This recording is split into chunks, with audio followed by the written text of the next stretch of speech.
मन में मंत्र का जाप करें। इसको भी मंत्र को कम से कम 10 मिनट तक करना चाहिए, ज्यादा हो जाए बहुत अच्छा है, जितना ज्यादा हो उतना अच्छा।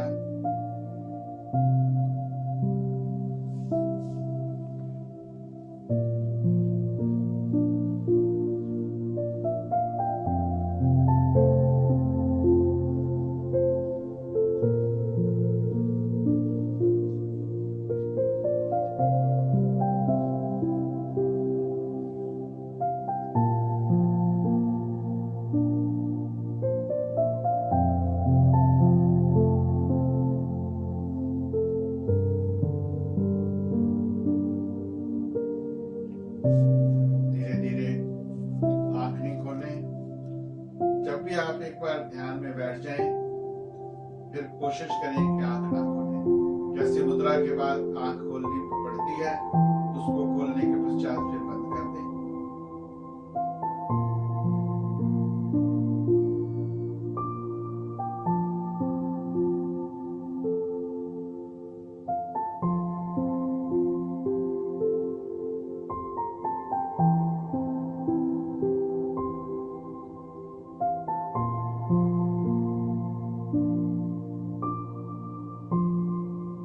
मंत्र जाप बंद कर दें और अपने सांस के ऊपर ध्यान दें।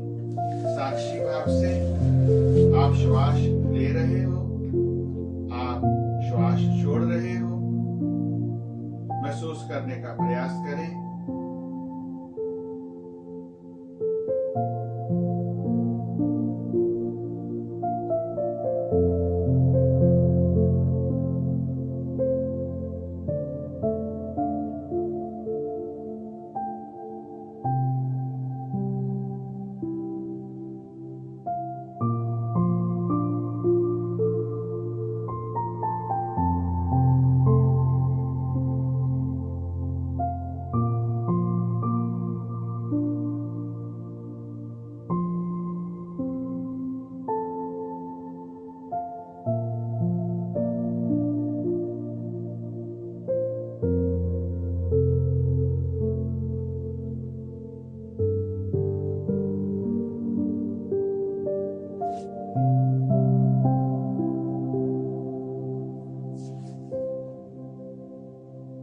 सांस छोड़ रहे हो, सांस ले रहे हो। ऐसी स्थिति आप और सांस एक हो गए। होश ही नहीं छोड़ रहे हो कि ले रहे हो, आप ही सांस हो गए। ऐसी स्थिति हो जाए तो बहुत अच्छा। आप सांस पे ध्यान करते करते अपने इष्ट के चरणों में चले जाएं।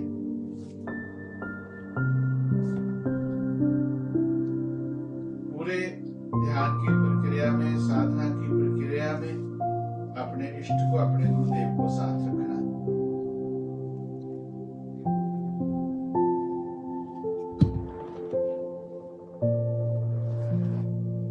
आप और आपके इष्ट एक हो गए। आप मां के चरणों में चले गए। मां को जल से स्नान कराएं, उनके चरणों को दूध से कराएं, उनके चरणों को पंचामृत से स्नान कराएं। अच्छे अच्छे फूलों के साथ उनका श्रृंगार करें। मानिए मन, जो विश्व के अच्छे से अच्छे फूल हैं कल्पना करके ले आइए। जो बढ़िया से बढ़िया फूल हैं मां का, उनके साथ श्रृंगार करें।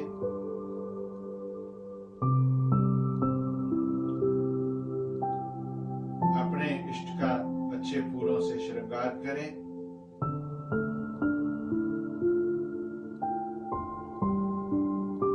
अच्छे वस्त्र पहनाएं उनको।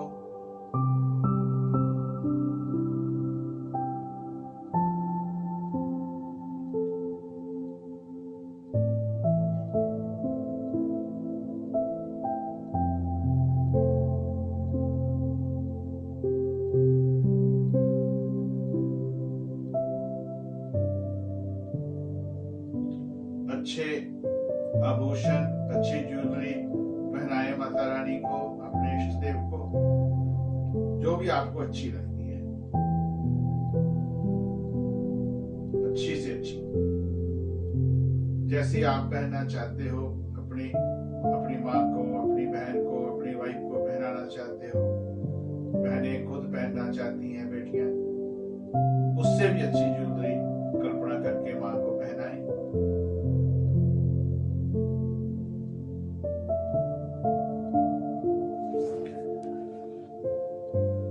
माँ को अच्छा नैवेद्य अर्पण करें, अच्छा भोजन माँ को दें।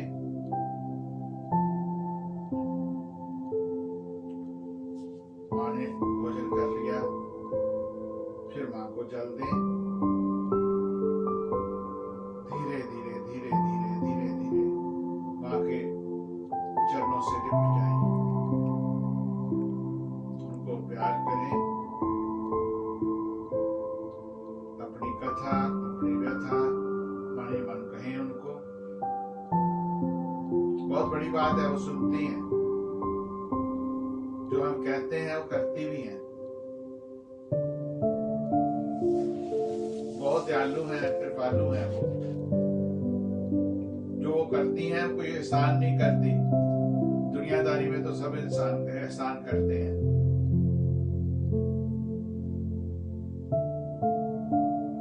हाँ, मांग ले उससे जो मांगना है। अपने गोल को, अपने संकल्प को पूर्ण करने के लिए माँ तेरी शक्ति चाहिए हमें। माँ तेरे स्वय हमारा कोई नहीं है। माँ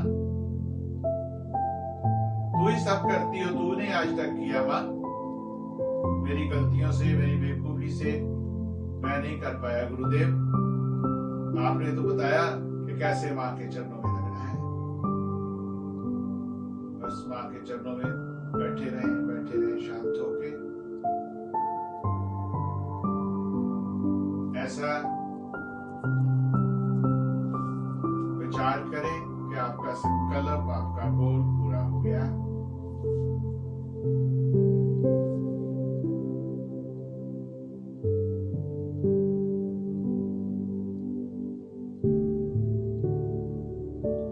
पूरा महसूस करें उसको। जैसे बहुत लोगों ने देखा होगा, किसी खाने को याद करते हैं, मिस करते हैं, जहां बैठे हुए हैं अमेरिका में, इंडियन खाने को मिस करते हैं, जो इंडियन वाले अमेरिका के वाले को मिस करते हैं, तो मन में उस खाने का टेस्ट आने लगता है। कहते हैं ना, मुंह में पानी आ गया, वो टेस्ट आता है, फिर पानी आता है। तो ऐसे ही जो आपका संकल्प है, जो आपका गोल है, उसको भी विजन करें, उसकी कल्पना करें, ऐसे ही महसूस करें कि मुंह में पानी आ जाए।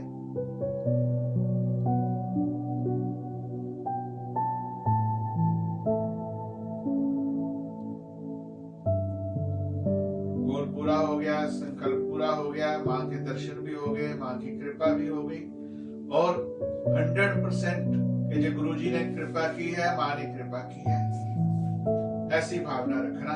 आप कभी जीवन में डाउन नहीं होंगे। और अपने साथियों का ध्यान रखना, उनकी मदद करना।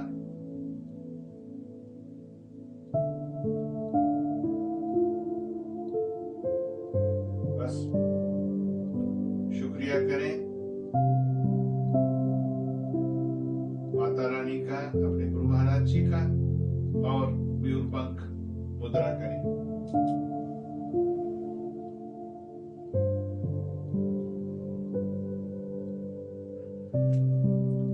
मयूर पंख मुद्रा, आप जानते हैं, हाथों को ऐसे आंखों के ऊपर रखना कि प्रेशर ना पड़े आंख पर।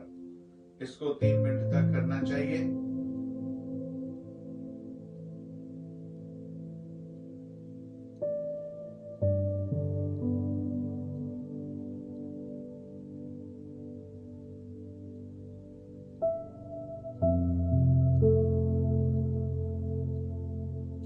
धीरे धीरे हाथ उठाएं, आंख खोलें, अपने फेस को, चेस्ट को टच करें, अंजलि मुद्रा करें। गुरु ब्रह्मा गुरुर्विष्णु गुरुर्देवो महेश्वरा गुरुर् साक्षात् परब्रह्म तस्मै श्री गुरुवे नमः।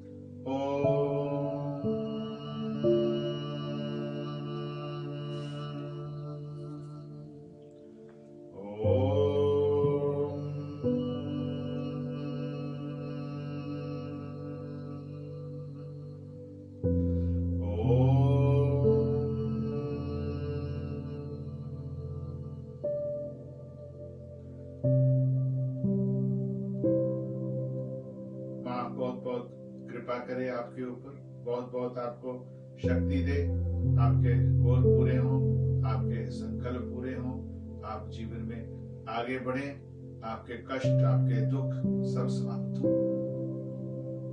आपने मुझे वक्त दिया, इसके लिए बहुत बहुत आपका शुक्रिया। नेक्स्ट रविवार को फिर मिलेंगे।